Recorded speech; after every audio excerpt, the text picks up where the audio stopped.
Assalamualaikum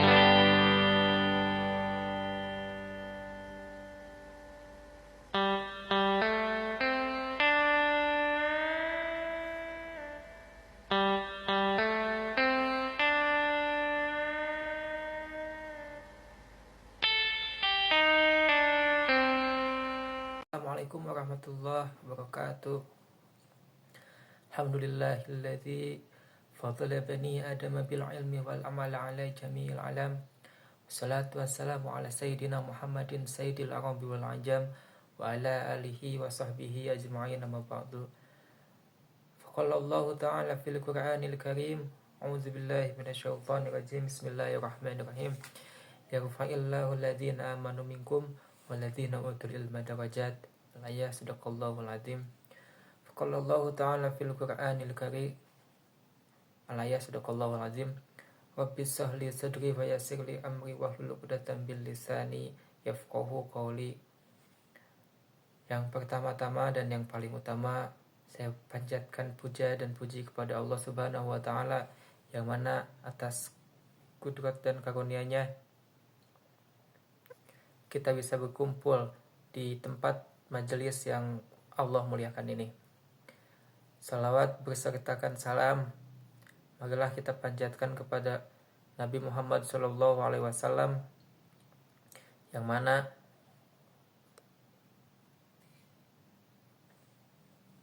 atas salawat beserta salam mari kita panjatkan kepada junjungan Allah, kepada junjungan alam, yakni Nabi Muhammad SAW. Tak lupa salawat beserta salam marilah kita panjatkan kepada Nabi kita Nabi Muhammad SAW. Tidak lupa kepada sahabatnya, kepada tabiatnya, dan juga kepada keluarganya, dan mudah-mudahan kepada kita selaku umatnya. Yang saya hormati para guru-guru sekalian, para ustadz, para ustadzah, dan juga kepada hadirin yang telah hadir kepada majelis ini.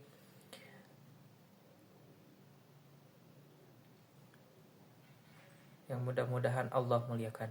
Amin ya Allah ya Rabbal Alamin.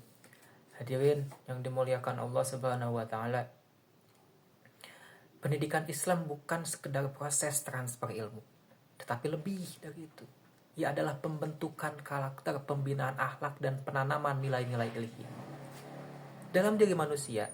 Bahkan dalam Islam, ilmu tidak dipisahkan dari iman, sebagaimana firman Allah dalam Quran surah Al-Mujadil ayat 11, a'udzubillahi minasyaitonir rajim, yarfa'illahu alladzina amanu minkum walladzina utul ilma darajat.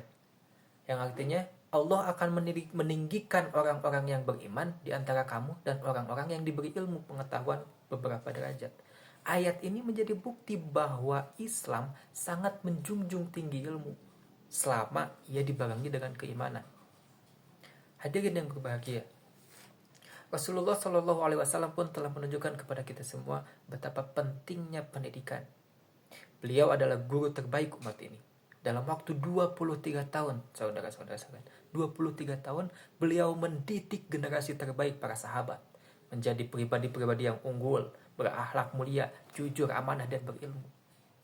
Begitulah pendidikan Islam seharusnya.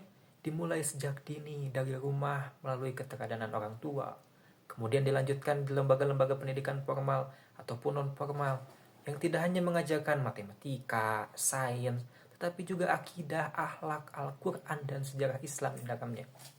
Mari kita renungkan bersama-sama teman-teman. Apa jadinya jika anak-anak kita cerdas secara akademisi saja, tetapi akhlak akan miskin, tetapi miskin akan akhlak? Maka pendidikan Islam hadir sebagai solusi, sebagai jalan untuk membuka insan yang kamil, manusia yang utuh, secara cerdas secara intelektual, cerdas secara emosional, cerdas secara spiritual. Hadirin rahimakumullah, tugas kita adalah meneruskan perjuangan ini, menjadikan pendidikan Islam sebagai pondasi bangsa. Mari kita perkuat peran guru, perbaiki kurikulum, dan dukung lembaga-lembaga pendidikan Islam. Karena dari sanalah akan lahir generasi pemimpin depan bangsa dan jujur, adil, dan bertakwa. Jika kita tinjau lebih jauh lagi teman-teman sekalian, yang harus kita bangun dari awal adalah kecerdasan intelektual diri kita sendiri, teman-teman. Karena apa? Karena pendidikan pertama bagi anak kita adalah orang tua itu sendiri. Karena sebagaimana Nabi, ibu adalah pendidikan pertama bagi anak-anaknya. Oleh karena itu, pendidikan kita sendiri adalah sesuatu yang utama kita anjurkan. Oleh karena itu, kita harus belajar dari diri, teman-teman. Nah, selain dari belajar itu, kita juga harus mengedepankan, kita harus membesarkan nilai-nilai keimanan dalam diri kita. Karena apa, teman-teman? Karena keimanan adalah hal yang paling penting dalam kehidupan, teman-teman. Kenapa demikian, teman-teman? Karena sebagaimana firman Allah, orang yang tidak beriman, orang yang tidak mempunyai keimanan di dalam dirinya, tidak hanya akan kebingungan di dunia, dan juga akan terjadi kesesatan jika tidak dibarengi dengan iman yang teguh. Ketika ilmu dan iman tidak sejalan dengan selaras, maka tidak akan terjadi sebuah keselarasan yang baik. Kita sebut contoh satu pemimpin kita, yaitu almarhum B.J. Habibie. Beliau sudah tentu pintar, sekolah di Jerman, S2 di Jerman, menjadi seorang pemuda dari Indonesia yang bisa menciptakan pesawat, teman-teman. Betapa pintarnya gitu beliau, B.J. Habibie. Tetapi apakah itu saja yang menjadi landasan beliau sukses sehingga menjadi pemimpin yang bisa menurunkan dolar ditekankan hingga angka 6.000 rupiah? Tentu saja tidak, teman-teman. Karena iman beliau dipupuk dari kecil oleh orang tuanya menjadi pribadi yang beriman dan bertakwa. Oleh karena itu, kesuksesan akan berjalan, kesuksesan akan terjadi ketika iman dan ilmu kita sejalan dengan apa yang kita inginkan.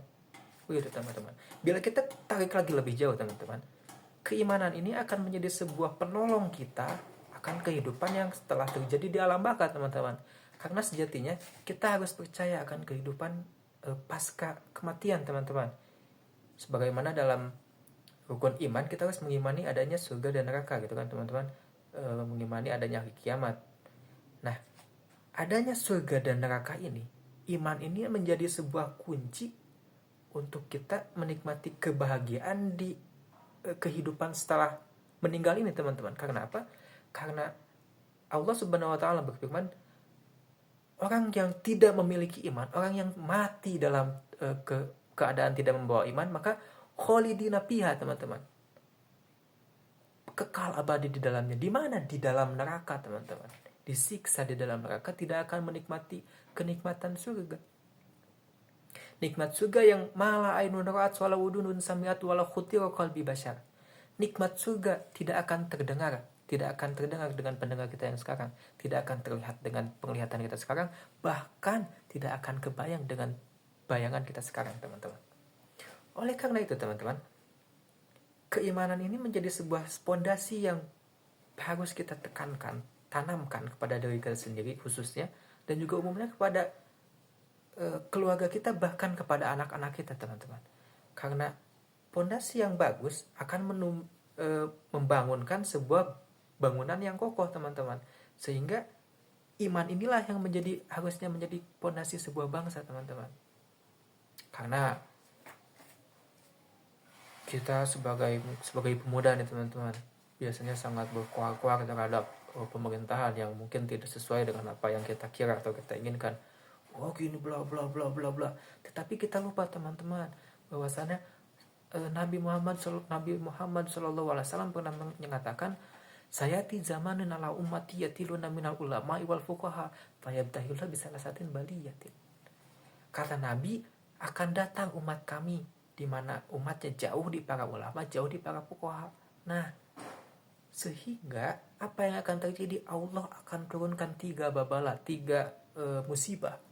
Yang pertamanya Allah akan mengangkat derajat kehangatan dari sebuah negeri itu, teman-teman. Yang kedua, Allah akan menurunkan pemimpin yang zalim untuk negeri tersebut, saudara-saudara. Dan yang ketiga, Allah akan mengangkat nyawa mereka tanpa keadaan iman. Nah, kita garis besarnya poin yang kedua ini, teman-teman. Pemimpin yang zalim ini terjadi karena kitanya jauh dari para ulama dan para fuqaha. maka Allah menurunkan sebuah musibah kepada kita semua, kepada umat tersebut, ya, berupa pemimpin yang zalim, sehingga menjadi sebuah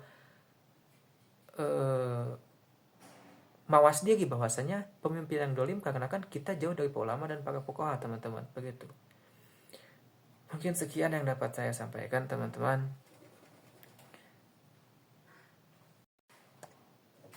Terima kasih atas semua perhatiannya. Mohon maaf atas semua perkataan yang mungkin tidak baik dan tidak cocok untuk saya ucapkan di halayak ramai seperti ini. Mudah-mudahan kita semua tetap dalam lindungan Allah Subhanahu wa taala. Mudah-mudahan kita semua diberikan ilmu yang bermanfaat atas berkumpulnya kita di majelis ini, teman-teman, dan mudah-mudahan kita semua menjadi sebuah pejuang dan pelanjut perjuangan bagi bangsa ini, teman-teman. Terima kasih. Assalamualaikum warahmatullahi wabarakatuh.